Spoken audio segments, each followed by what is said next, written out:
పరిశుద్ధ నామానికి మహిమ కలుగును గాక. మన ప్రభు అయిన యేసయ్య పరిశుద్ధమైన నామములో దేవుని బిడ్డలందరికీ శుభవందనములు తెలియజేస్తూ ఉన్నారు.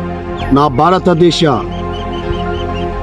సహోదరి సహోదరులందరికీ 77వ గణతంత్ర దినోత్సవ శుభాకాంక్షలు తెలియజేస్తున్నాను. దేవుని యొక్క పరిశుద్ధ బైబిల్ గ్రంథములో నుండి రోమా పత్రిక 8వ అధ్యాయము 26వ వచనం. అటువలే ఆత్మయు మన బలహీనతలు చూచి మనకు సహాయం చేయొచ్చు ఉన్నాడు. దేవుని యొక్క బిడ్డలారా, దేవుని యొక్క పాద సన్నిధిలో పరిశుద్ధాత్మ దేవుడు మనకు సహాయం చేయడానికి ఇష్టపడుతూ ఉన్నాడు.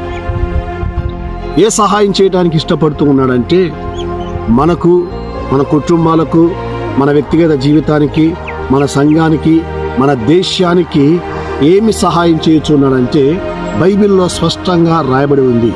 ఆయన మన బలహీనతను చూసి ఎలా ప్రార్థన చేయాలను ఉచ్చరింప శక్యము కాని మూలముతో ప్రార్థన చేయటానికి దేవుడు మనకు సహాయం చేయటానికి ఇష్టపడుతూ ఉన్నాడు. అవునండి, లోకములో మనలో ఉండి, మనతో ఉండి ప్రార్థన చేసేవాళ్ళు, ఉచ్చరింప శక్యము కాని మూలములతో ప్రార్థన చేసేవాళ్ళు ఏ ఒక్కరు మనకు కనిపించరు. ఏది కూడా మనకు సహాయం చేయదు.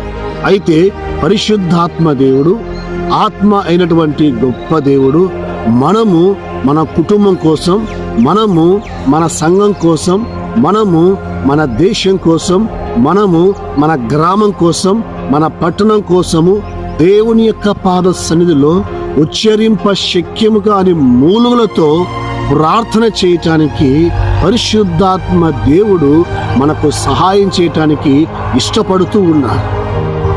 దేవుని యొక్క బిడ్డలారా, ఏ సహాయమైనా కానీ మన జీవితంలో మనకు లోకంలో డబ్బు సహాయం దొరుకుతుంది, ధన సహాయం దొరుకుతుంది, లేకపోతే పలుకుబడి సహాయం దొరుకుతుంది. కానీ ప్రార్థన సహాయము అనేది కేవలము పరిశుద్ధాత్మ దేవుడు మాత్రమే ఆయన పిల్లలకు సహాయం చేయటానికి ఇష్టపడుతూ ఉన్నాడు.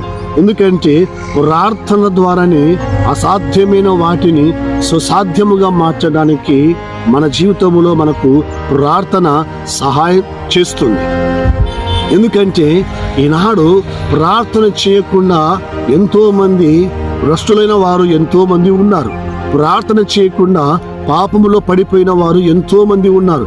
ప్రార్థన చేయకుండా శోధనలో పడిపోయిన వారు ఎంతో మంది ఉన్నారు. ప్రార్థన చేయకుండా దరిద్రములో, పేదరికములో, అప్పులో, అనారోగ్యంలో, శ్రమల మధ్య, సమస్యల మధ్య నలిగిపోయే వాళ్ళు ఎంతో మంది ఉన్నారు. అందుకే యేసు ప్రభు చెప్పాడు, శోధనలో మీరు ప్రవేశించుకున్నట్లు మెలకువ కలిగి ప్రార్థన చేయండి.